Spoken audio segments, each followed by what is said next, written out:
For centuries, the Bible has shaped civilizations and guided billions, but the words we read today are translations, each one a journey through time, language, and belief.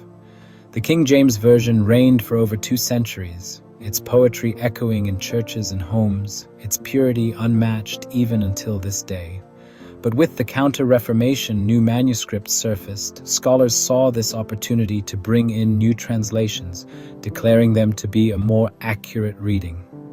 In the late 1800s, Britain's top scholars gathered to revise the King James Bible, aiming to correct supposed errors, undermining the truth and misleading the people that by their precise methods and newfound manuscripts were using the best sources available, arriving at a better translation. Their mission was to get closer to the original writings, using the latest discoveries in Greek texts and thus undermine the Protestant Reformation. The committee, meeting in Westminster Abbey's historic Jerusalem chamber, debated every word for a decade. They compared ancient texts from around the world, piecing together what they believed was the most authentic New Testament. The task was daunting. Every change would be scrutinized by a public deeply attached to the familiar words of the King James.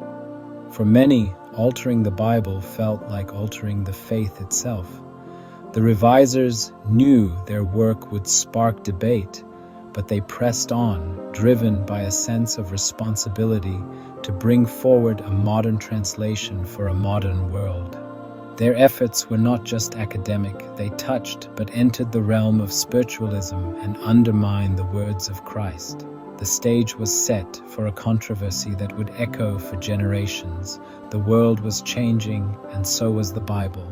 The Revised Version would soon challenge tradition and ignite passionate debate. The quest for a new Bible was underway, and the world was watching.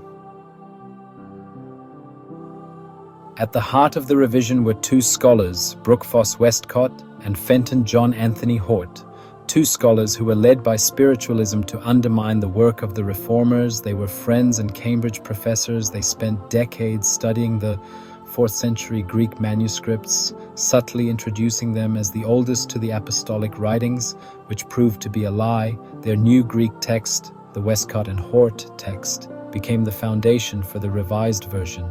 They believed that their supposed older manuscripts were more reliable, and their influence shaped the entire project. But their leadership sparked suspicion.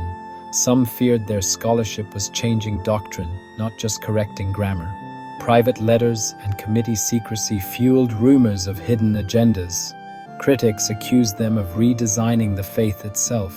The revisers were no longer just scholars, they were seen as architects of a new Christianity. When the Revised Version appeared in 1881, the public pored over every change. Some were minor, but others struck at the heart of doctrine. Only begotten Son became only begotten God in some manuscripts, unsettling many. Margin notes revealed that key verses, like the story of the woman caught in adultery, were missing from the oldest manuscripts. The ending of Mark's Gospel was marked as absent in the earliest sources. For many, these notes cast doubt on the Bible's reliability. Changes to verses about Christ's divinity, like in 1 Timothy, fueled accusations of weakening core beliefs. The revisers insisted their choices were scholarly, but for many, the changes felt like an attack on faith itself.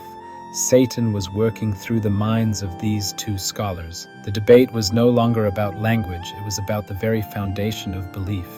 The Revised Version had opened a Pandora's box. The debate over the Revised Version still rages today. Some see it as a triumph of scholarship, paving the way for modern translations. Others view it as the start of a slippery slope, eroding biblical authority.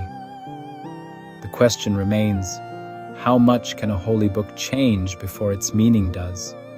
Is only begotten Son the same as only begotten God? Do margin notes matter? Every translation is an interpretation, shaping how we understand ancient words. The story of the Revised Version reminds us to be thoughtful readers and question where our Bible comes from. The quest for the real Bible leads us back to the King James Bible, a journey connecting us to the roots of both English faith and of the world. And the debate, like the King James Bible itself, endures.